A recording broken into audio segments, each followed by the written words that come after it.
Bonjour à tous. Je vous invite à me rejoindre sur les bancs de la scène centrale, car nous avons l'honneur de recevoir cet après-midi Monsieur Denis Baud, premier sous-gouverneur de la Banque centrale. Et cet après-midi, Monsieur le gouverneur, comme a priori le contrôle n'exclut pas la confiance, vous allez nous parler de l'industrie de la confiance. Je vous invite à me rejoindre sur scène pour démarrer. Merci beaucoup et bonjour à toutes et à tous. Permettez-moi tout d'abord de remercier l'association France FinTech et son président Alain Clos pour son invitation à participer une nouvelle fois à ce rendez-vous annuel important de la FinTech française, FinTech Révolution. À la Banque de France comme à la CPR, il nous paraît essentiel d'entretenir un dialogue soutenu et de qualité avec l'ensemble des acteurs innovants de la finance française et plus encore de participer à la place qui est la nôtre à la vitalité de l'écosystème FinTech français. C'est donc avec satisfaction que je vois année après année se renforcer les liens et la confiance entre la Banque de France et France FinTech. Après le partenariat conclu il y a 2 ans, l'année 2021 marque une nouvelle étape puisque nous co-organisons cette semaine dédiée à la FinTech, la French FinTech Week. J'y vois une illustration concrète d'un esprit d'équipe qui constitue un atout de la place française et qu'il me paraît important d'entretenir et de développer. Dans cette perspective, je voudrais partager avec vous quelques observations sur la transformation en cours du paysage financier, sur ses conséquences pour notre rôle de banque centrale et de superviseur, et enfin sur les enjeux que collectivement nous ne devons pas manquer. Sur la transformation du paysage financier, je voudrais commencer par dire qu'elle semble s'accélérer. En effet, depuis la dernière édition de FinTech Révolution et mon intervention à distance de l'an dernier, le paysage de la FinTech française a déjà changé. En premier lieu, bien sûr, la crise sanitaire et la distanciation sociale qu'elle a entraînée ont renforcé la digitalisation des usages, accéléré le passage au numérique et renforcé les modèles d'affaires de nombre de FinTech. Elle a aussi, et c'est le revers de la médaille, accru les risques cyber et démontré la nécessité d'une vigilance accrue face à ces risques opérationnels qui ont et pourraient avoir dans le futur une dimension systémique toujours plus marquée. L'année 2021 a été également l'année des licornes pour la FinTech française. De façon plus générale, le montant des levées de fonds publiées régulièrement par France FinTech a progressivement connu une progression qui est en fait spectaculaire. J'avais un chiffre à fin août qui est largement dépassé aujourd'hui. Je comprends qu'à hier, les levées de fonds sont élevées à 2,1 milliards contre 830 millions en 2020 et moins de 400 millions il y a à peine 3 ans en 2018. Alors mon propos aujourd'hui n'est pas de commenter ces chiffres. J'y distingue toutefois le signe indéniable d'une maturation de l'écosystème FinTech français.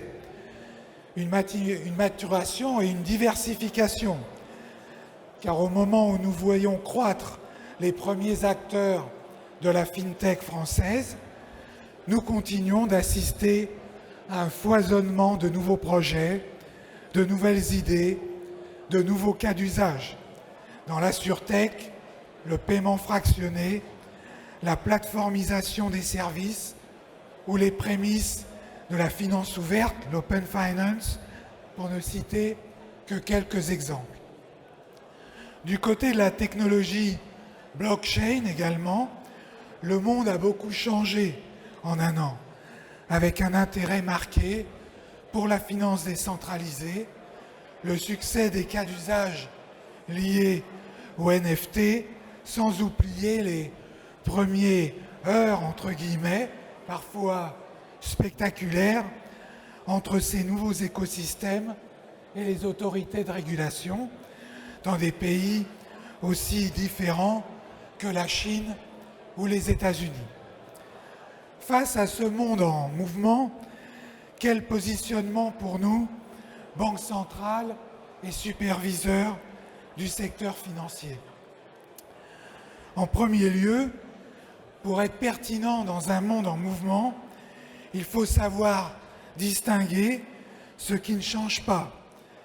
Et fondamentalement, ce qui ne change pas dans le secteur financier, c'est le besoin de confiance. Les consommateurs de services financiers ont besoin de confiance dans la sécurité des transactions, dans la protection de leurs avoirs et de leur liberté de choix. Les acteurs du secteur ont également besoin de confiance.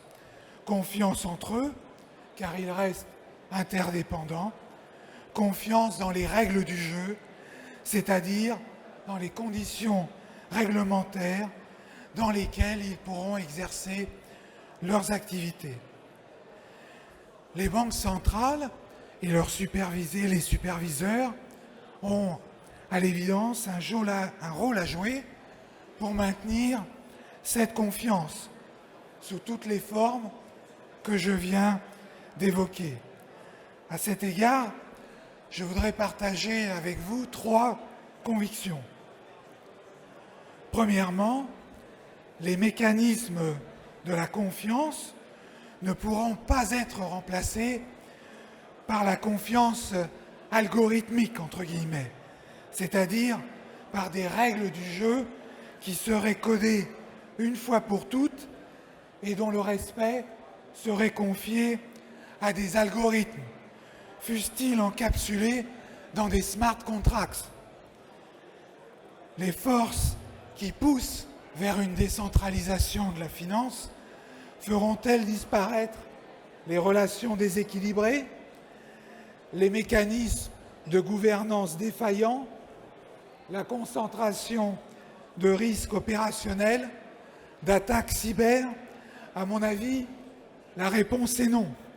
Les tiers de confiance, les banques centrales et les superviseurs ne sont pas prêts de disparaître. Deuxième conviction, et c'est un corollaire de mon premier point, la confiance passe par le maintien de la monnaie de banque centrale comme ancre du système financier. Enfin, la confiance suppose un cadre réglementaire clair, juste, c'est-à-dire même activité, même risque, même règles, et équilibré, c'est-à-dire capable à la fois d'encourager l'innovation et de maintenir la stabilité de notre système financier. La recherche de cet équilibre nécessite que régulateurs et superviseurs soient impliqués dans les sujets d'innovation aux côtés des acteurs innovants. J'y reviendrai. Une fois posé le principe de la confiance, le banquier central ou le superviseur doit également savoir distinguer ce qui change vite et ce qui change plus lentement dans le secteur qu'il surveille. Tout d'abord, la bonne santé des fintechs françaises ne doit pas masquer une autre bonne nouvelle.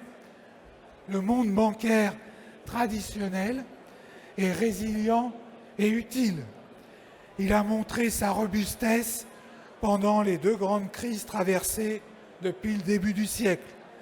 Dans la récente crise sanitaire, notre secteur bancaire a en outre su répondre aux besoins de financement et de trésorerie des entreprises et contribuer très activement au déploiement des mesures de soutien décidées par le gouvernement et la Banque centrale européenne.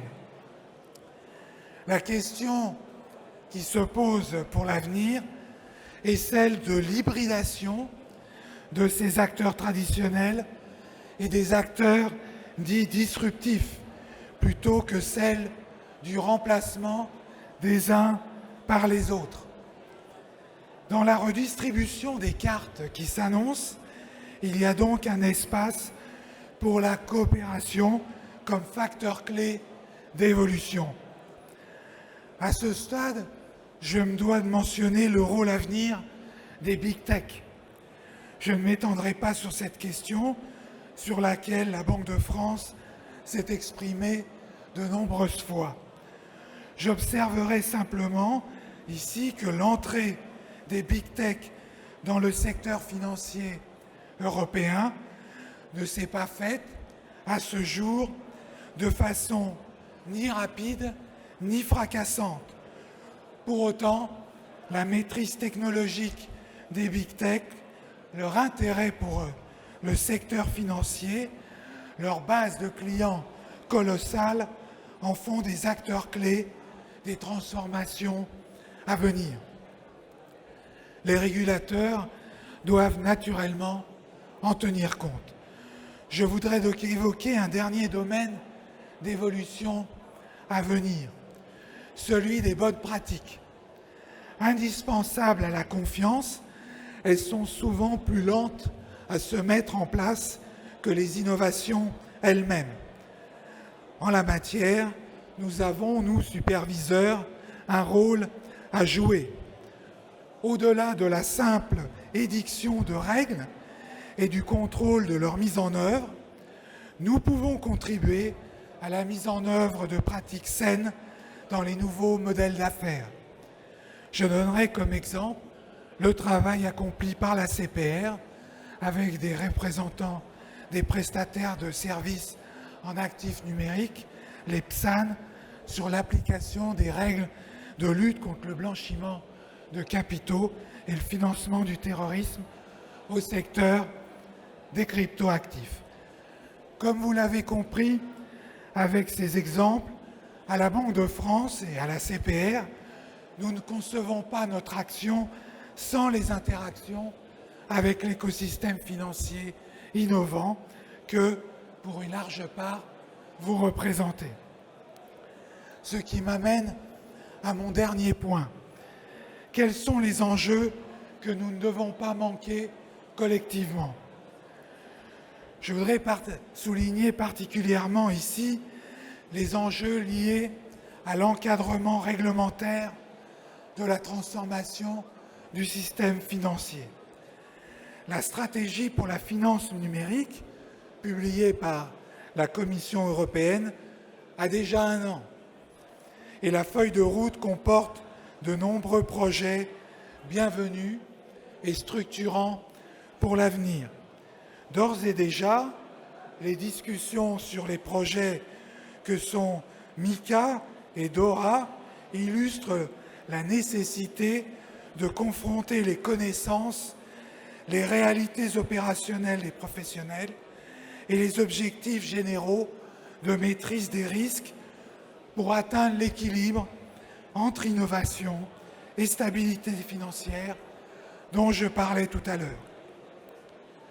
De mon point de vue de superviseur, des progrès restent ainsi encore à faire concernant ces textes pour concilier le nécessaire pragmatisme et la nécessaire flexibilité qu'implique la recherche de cet équilibre avec l'exigence en matière de contrôle des risques et la prévention des arbitrages réglementaires.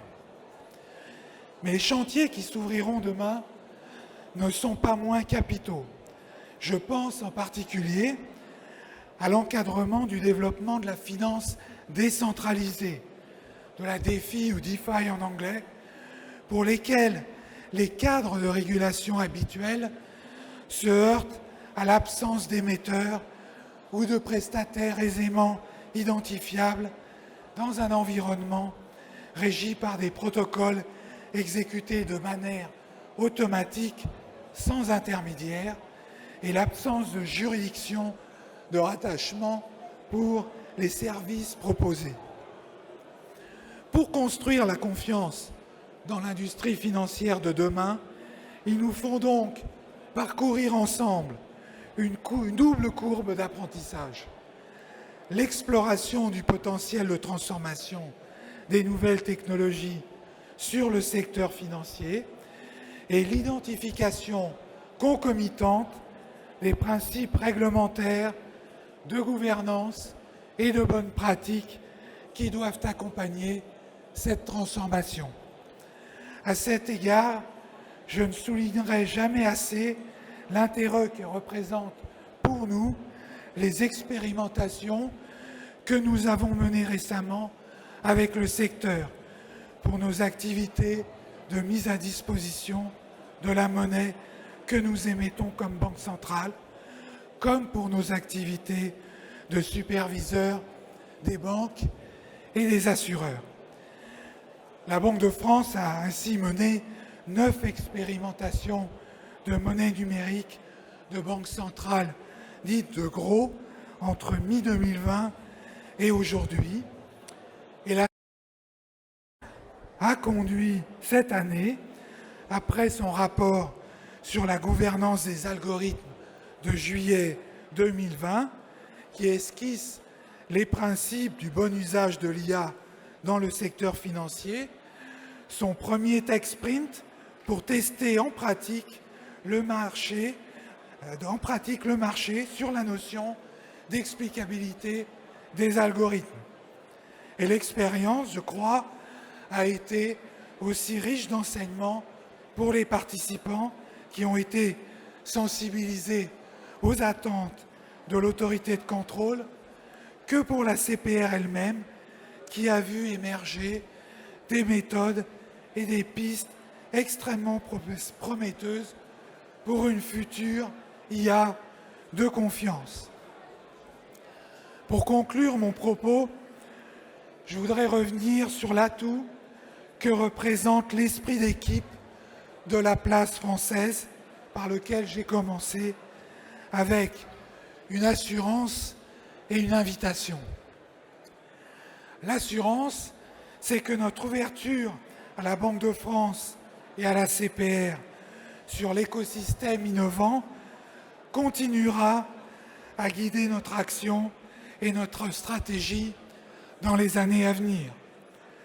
Lancer des expérimentations sur de nouveaux cas d'usage, créer une plateforme numérique d'expérimentation commune à la Banque de France et au FinTech, toutes vos suggestions pour avancer ensemble dans cette voie sont les bienvenues. L'invitation est pour les acteurs privés à penser aussi collectif s'ils veulent consolider l'écosystème dans lequel ils se développent. Je citerai ici quelques domaines qui me semblent mériter un tel investissement collectif.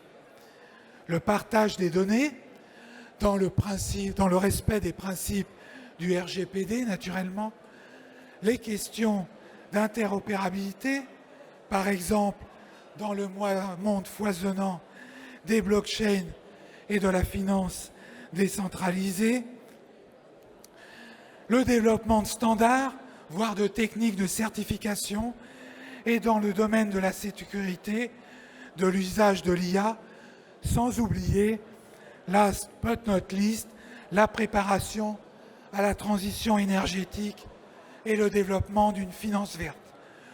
Autant de bonnes raisons de poursuivre notre dialogue dans les mois qui viennent et de vous donner rendez-vous, par exemple l'année prochaine, pour faire le point sur tous ces enjeux. Merci beaucoup pour votre attention.